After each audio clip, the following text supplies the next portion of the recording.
El impedimento para la acción avanza la acción. Lo que está en el camino se convierte en el camino. Cuando nos vemos atrapados, bloqueados, sin una salida y parece imposible encontrarla, debemos cambiar el modo en que vemos el problema y darnos cuenta de que precisamente ese obstáculo nos hará avanzar. El ejemplo más claro que podemos encontrar es el de un escritor que se encuentra en pleno bloqueo creativo. Quedarse enfrente del papel solo servirá para fortalecer tal bloqueo. En tal caso, nuestro escritor no está aceptando el presente, no está aceptando el hecho de que se encuentra bloqueado, y cree que por hacer resistencia y quedarse durante horas frente a la pantalla, hará surgir las ideas de la nada. Lo único que hará oponiéndose a la realidad es empeorar las cosas. Como dice en su escrito Marco Aurelio, es posible que otros impidan nuestras acciones, pero no se pueden impedir nuestras intenciones. Eso mismo es lo que trato de explicar. En el caso del escritor, su acción, escribir, se está viendo impedida por una falta de ideas. El escritor está indefenso, pero todavía conserva un arma, el arma de la intención o disposición. Este aún puede controlar lo que quiere, que es escribir. Puede decidir alejarse de su lugar de trabajo y echarse una siesta, dar un paseo, conversar con alguien, leer. Mil cosas puede hacer y tal vez en medio de alguna de ellas le surja la llamada inspiración. Un muy buen ejemplo de esto lo explica Charles Darwin, el cual tuvo un repentino arrebato de inspiración tras meses de esfuerzo consciente tratando de redactar el que acabaría siendo el origen de las especies, y escribió lo siguiente: puedo recordar el punto exacto de la carretera, en mi carruaje, cuando para mi alegría se me ocurrió la solución. El filósofo y político Bertrand Russell escribió lo siguiente en su libro La conquista de la felicidad. Me di cuenta, por ejemplo, que si tengo que escribir sobre un tema especialmente complicado, el mejor plan es pensar sobre este con gran intensidad, la mayor intensidad de la que soy capaz, durante algunas horas o incluso días, y al final me doy la orden, por decirlo de alguna manera, que el trabajo proseguirá en el subconsciente. Después de unos meses, vuelvo conscientemente al tema y veo que el trabajo ya ha sido hecho. Antes de descubrir esta técnica, solía pasar esos meses preocupándome porque no estaba progresando. No llegué a la solución antes por preocuparme de ese modo, y esos meses fueron malgastados, mientras que ahora puedo dedicarlos a otros proyectos. Son por ello muy acertadas las palabras de Marco Aurelio, pues el impedimento para la acción avanza a la acción, lo que está en el camino se convierte en el camino. Así pues, esta frase se convierte en realidad. Cuando te encuentres apresurado la próxima vez, no te vengas abajo y piensa que esa es una oportunidad para avanzar. Deja de oponer resistencia y deja que las cosas transcurran según su curso. Mientras tengas un objetivo claro y trabajes a diario en él, el resto seguirá su camino. Siguiendo en el mismo discurso, el griego Epicteto nos da el siguiente consejo: si quieres aquello, deja esto. Si no, no tendrás ni esto ni aquello. Distraído en ambas cosas. Si quieres esto, has de dejar aquello. Distraído en ambas cosas. Si quieres esto, has de dejar aquello. Se verterá el aceite. Se romperán los cacharros. Pero yo estaré impasible. Habrá un incendio, no estando yo allí, y se quemarán los libros. Pero yo me serviré de las representaciones de acuerdo con la naturaleza. Si tratas de resolver varios problemas a la vez, o de lograr diversos objetivos a su vez también, será muy probable que acabes más ansioso, y además el progreso que realices será mínimo. Realizar varias tareas a la vez nos provoca un estado de confusión, nerviosismo, ajetreo y por supuesto ansiedad. Hoy en día encima tenemos el hábito y la facilidad de hacer varias cosas a la vez, como estudiar con música puesta, trabajar con un podcast de fondo, etc. Pero esto es terrible para nuestra paz mental.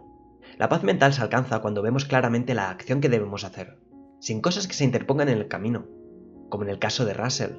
Él centraba toda su atención en una sola tarea, durante un determinado periodo, y después se centraba en otra cosa distinta. El tan temido estado de ansiedad aparece cuando tenemos tantas cosas en la mente que ya no sabemos ni cuál debemos hacer. En ese punto la confusión se apodera de nuestras mentes. El Dr. Maxwell Maltz, autor del libro La ciencia de la psicocibernética, el cual trata una problemática similar a la del presente vídeo, comenta lo siguiente: el hombre de negocios, en vez de centrarse en la única tarea que dicta el momento presente, está pensando simultáneamente en todas las tareas que debe cumplir hoy, o tal vez esta semana, e inconscientemente trata de resolverlas todas en su mente. En este punto, estoy seguro de que muchos os sentiréis identificados. Yo mismo también. Tenemos por hábito perseguir un estado de permanente control. Por ello hacemos varias cosas a la vez, y necesitamos constantemente realizar multitareas. Pero repito, tal y como escribe Epicteto, que si quieres realmente algo, has de dejar lo otro, por muy incómoda que la sensación de descontrol pueda parecernos. Creemos que hemos dejado nuestro futuro al destino. Pero cuando empecemos a ver los resultados positivos plasmados en nuestra vida, el reforzamiento positivo hará que cada vez nos sintamos más cómodos al actuar de ese modo. Pues es mejor hacer una cosa bien, dedicándole el 100% de ti, que intentar hacer 2 o 3 a la vez y que por querer tenerlas controladas, acaben saliendo mucho peor. El término fluir o dejarse ir significa precisamente eso, centrarte en una única tarea, un único problema al momento, y no tratar de quererlo todo a la vez bajo tu dominio. Un buen ejemplo de dejarse ir lo narra el famoso psicoanalista Carl Jung. Este comparte la realización de un paciente. Al darse cuenta de cómo dejar ir la ilusión de control, le hizo ver el mundo de otro modo.